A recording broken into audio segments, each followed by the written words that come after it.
In this episode, I'm going to talk about how you'll go from 0 to 1 crores and 1 crore to 10 crores. And we'll give you calculators in it too. We'll start with the mindset. Once you understand the mindset, you'll be able to follow this, the strategy pyramid, which starts with the safety net and goes all the way to actionable steps that you can take. I want to show it to you on an actual Excel sheet. So this is a SIP calculator where basically we're investing 10,000 rupees per month. We've assumed a 12% return.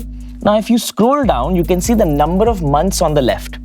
If I scroll all the way down, I can see the market value is about 23.3 lakhs in about 10 years. This is the point where you feel, I've been working for a decade, मेरे पास पैसा क्यों नहीं है? Let me show you something to reflect a little better. Let's go down to the 15th year. 23 lakhs has now become 50. In the 20th year, it's now become 1 CR. The second crore happens in just 5 years. The third crore, 3 years. The next crore, 2 years. Fifth crore happens in 1 year, 10 months. Notice, every crore added takes lesser and lesser time, which means 50% of your journey is actually hitting the first 1 crore.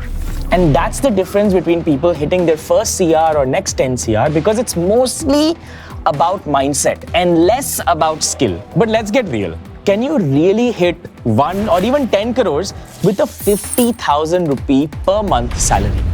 Well, we'll find out through the strategy pyramid. We'll unravel this one by one and answer whether we can actually hit this number or not. At the age of 17, when I started to trade, I also wanted to spend time with my friends. So I told my dad, I am going to Chandigarh. I'm going to get a job in a call center, work the call center and trade so I can also have a life, because I can't be at home the entire day.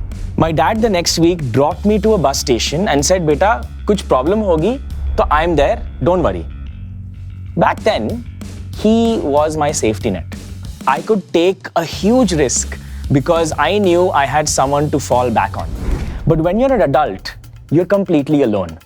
You have no safety net. So you have to make sure before you invest, you have to create a safety net for yourself in case of hospitalization, something happens to your health, maybe even there's a layoff. And it's called an emergency fund. It's a very simple funda. If your monthly expenditure is 20,000 rupees, multiply your monthly expenditure by 6 months or 12 months, and this is your reserve safety net money. The next step within the safety net framework is to make sure you're taking care of your family. If you have an untimely death, then your dependents will be affected, their lifestyle will be affected, and they will not be able to maintain the life they have today. Which means you must take something called a life insurance. A life insurance, pure term insurance, basically gives them money in case of your untimely death. Now, for you to get there, you need to be healthy. Therefore, you should also get health insurance. And health insurance is non-negotiable for 2 reasons. One, medical costs are going up by 11% a year. That's almost equal to Nifty, which means it's going to get more and more and more expensive every year. Second, if you actually earn a lot of money, even if it's not 1 crore, if you get sick or a family member gets sick, all that money is going there because this costs a lot. And if you have corporate insurance, let me tell you, that is not enough. You need enough coverage, and this is a simple formula to actually use.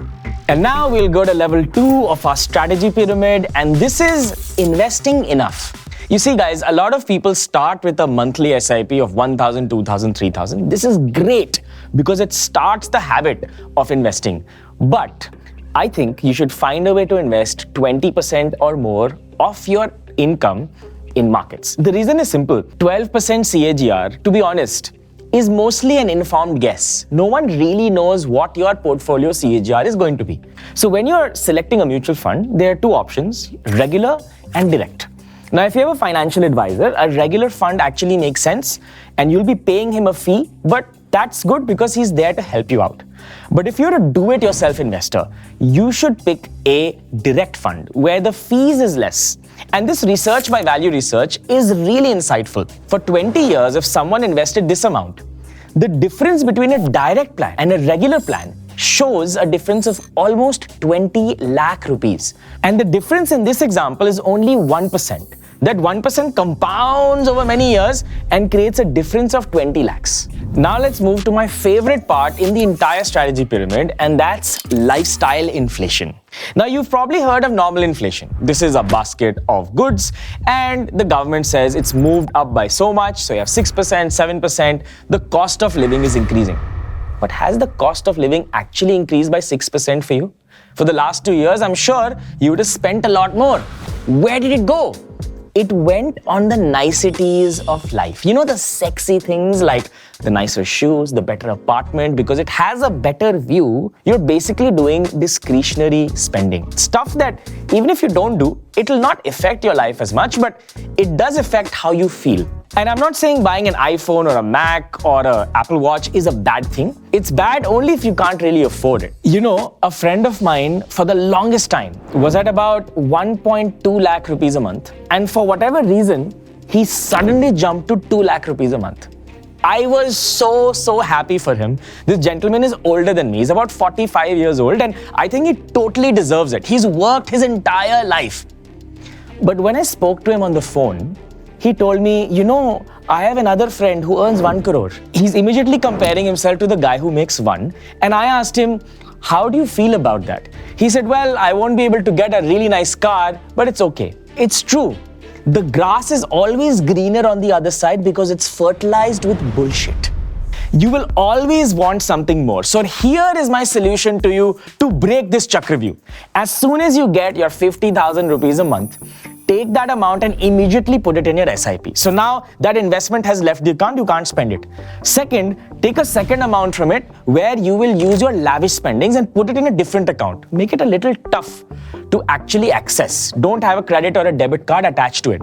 Now what's left is what you see in your account. You'll see a smaller number. Automatically, you'll adjust your life based on that amount. Now, when you want to buy a PS5 or a new laptop, you'll have to make an effort to transfer the money from that account to this account and then make the purchase.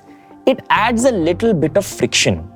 When you add friction, you can actually make better choices because when you see money on your account, it vanishes. And this brings us to the most interesting part of the pyramid, but I want you to guess what it is. It's an investment product that gives really good returns. Let me explain. When you're investing in Nifty at 12% CAGR, roughly your money is doubling every 6 years. But this scheme actually makes you about 40% CAGR, which means your money will double every 1.8 years. This means your capital will keep doubling faster than most businesses can even do. Sounds interesting? This, my friend, is the credit card business. From the perspective of the credit card issuer, they charge 40% a year roughly from their consumers, which is you. And that's how much money they can earn. And you wonder why all these companies like Visa, MasterCard have such beautiful looking charts. But remember, it works in the opposite way for you. So every time you take a loan, whether it's a car or a house, even if it's groceries, because that's what you can do nowadays, you are doing anti-compounding. And I want you to write in the comments right now, I will not anti-compound. The question is this, that do you really own these objects or do they end up owning you? And 2 to 3 months in a year, if you're working for the government for the taxes you pay, the rest of the months you're working for a bank, who are you really earning all that money for? So in your journey to your first crore, the first 3 steps you have to do. But this last step, which is avoid debt, is something like avoiding temptation. You should not take debt because it's easily available.